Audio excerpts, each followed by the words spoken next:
I was sitting at work, sort of kind of minding my business sort of thing, and um, I got a text message, basically from Daryl saying that we had an issue that that he wanted us to get a look at. Apparently, the previous night before, he had an issue with uh, with a close family member of his at the time. And they had a gun got pulled at this gas station in Oak Cliff. You may be familiar with it. It's off of Illinois and what is that? Bonneview Keys. It's the big gas station on the right side if you coming from 45 from South Dallas. Called Ray Ann, I think. It's like an Exxon. That's what it is. It's an Exxon. And so yeah, we I got this text and I decided, I would pique some interest to it, but I really didn't think too much of it because oftentimes folks will tell you about some things and nothing ever come of it really. But he kept talking about it.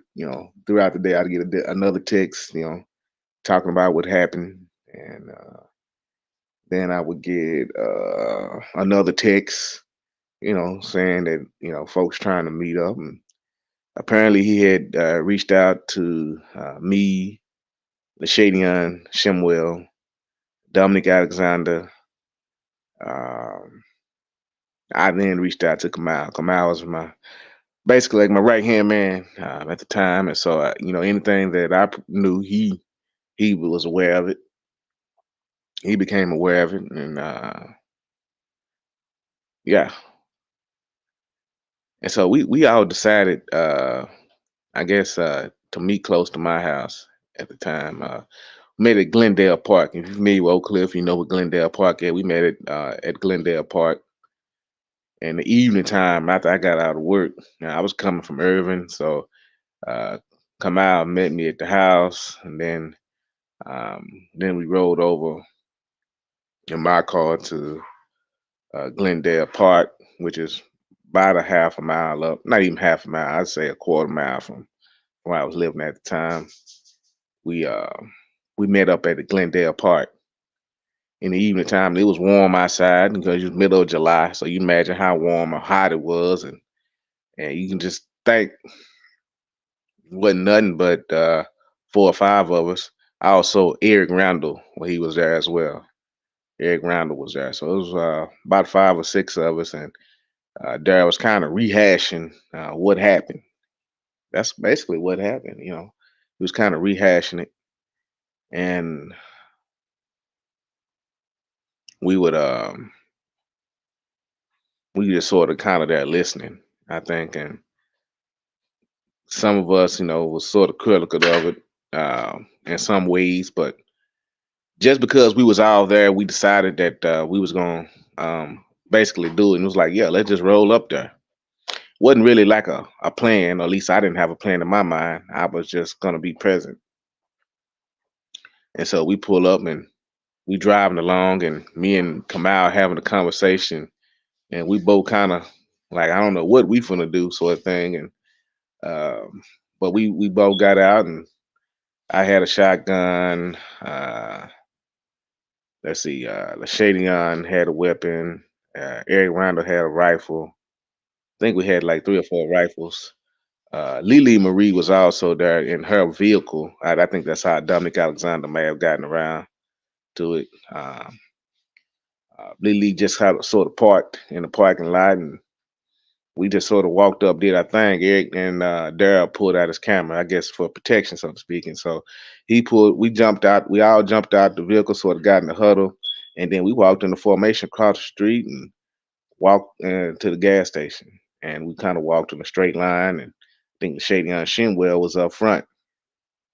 And we stood in front of the gas station for a second. You can just imagine folks seeing people armed, sort of kind of confused as to what's about to happen. And so we was telling folks to, kind of what happened and not to shop at the gas station because they're pulling guns on customers. That's basically what happened. They pulled a gun on the customer. So we was explaining that, and some people moved around. Then Lashadian, I don't know what got into him. He opened the door of the gas station and leaned on the door, and I sort of stood in front of him, and he began talking directly to the owner of the gas station, or the manager, if you will. And he basically, he speaks very well at times, and he was basically telling them that they're not going to be pulling guns on customers in Oak Cliff, particularly black customers, and disrespecting them, things of that nature. And so all of a sudden, the owner, or the manager, if you will, I'm not sure which one it was, he runs to the back, sort of thing. And we uh, we basically told all the customers to come out, um, not in an aggressive way, but they came on out and split. We told them the store was closed, and anybody that attempted to walk up to the store, we advised them that the store was closed. And that's basically what eventually happened. And as you can imagine, all these different police officers, Dallas Police Department units came. First, it was one, then it was another one, then it was another one, then it was another one.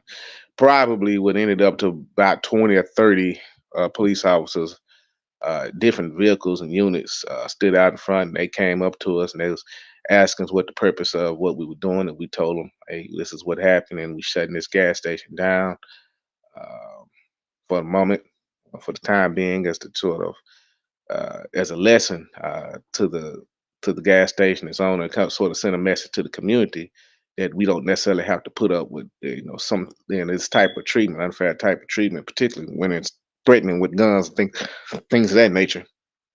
And so police was come, and obviously, when the police come, obviously 30, 40 police cars, nobody was attempting to go in. Nobody was going to the store. Everybody was just sort of observing folks put out their camera phones and all this type of stuff. And we stood out there probably about 45 minutes to an hour.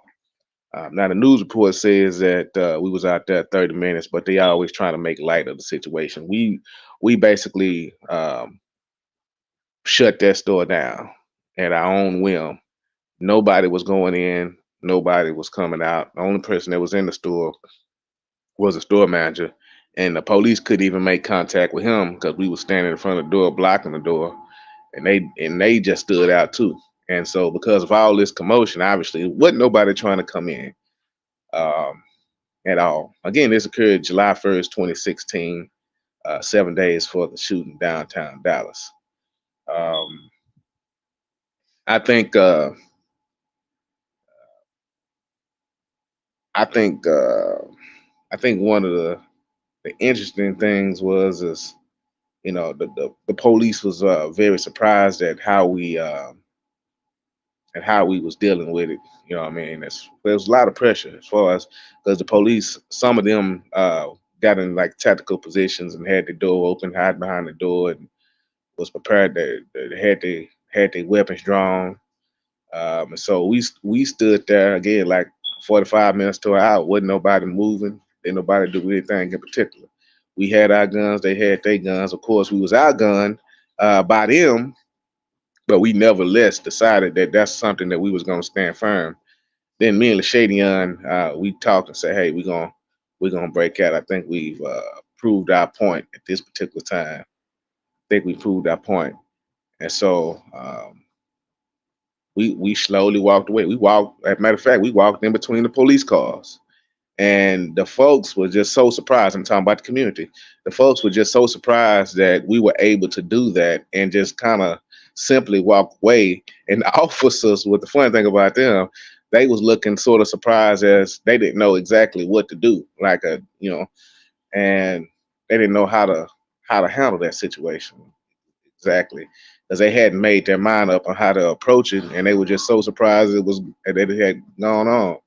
Um, but the fun thing is, we walked away, jumped jumped in our vehicles, and we was laughing as we was walking across the street, because we could not believe that had happened, and we had actually did that, and basically shut down that gas station again for about an hour, and walked away. And like I said, the police wasn't even able to talk to the store manager because he was in the back, and that's kind of sort of how we handled that. And The store clerk, as a result of that, was fired, and that's the big thing. And that's really power to the people on that we was able to do that, and basically kind of show that we can basically solve our problems in the community, and that's what really this was all had been all about. When the store clerk got fired, um, it was sort of like a justification. I think they was fired because all this attention that came, and then there was a story had ran unbeknownst to us on the news, and had sort of kind of went a little bit viral, if you will, locally. At least it got a couple 100,000 views as to what happened. And so that's basically what we were essentially able to do at that particular time. I mean, and we were able to kind of control the politics of our community, and that's something that we want to do, and that's something that you should want to do. If you could do me a big favor, if you can, and I didn't mention it, if you can like, share, and subscribe to this channel, that would be great. Subscribe meaning that you'll be notified of any upcoming conversation that we'll have in the future. More than likely between myself and Eric Caffrey and any other guests that we potentially bring on. But we was able to shut down the gas station in East Oak Cliff, what the news report called East Oak Cliff. And you can look it up. It's on Google. It says you can just Google armed men shut down Oak Cliff gas station. If you just Google that, it'll pop up. You can read it. And so, but anyway, these stories that we tell are firsthand stories. It's not stories from anyone else or something that we heard about. It's a firsthand stories. Do me a big favor. You can also donate to the channel on Cash App, $ CMB Dallas, like the city. CMB, Charlie, Mike, Bravo, Delta, Alpha, Lima, Lima, Alpha, Sierra. And we'd be happy, and we'd be very much so obliged and appreciate it. Share the content. Talk to you next time.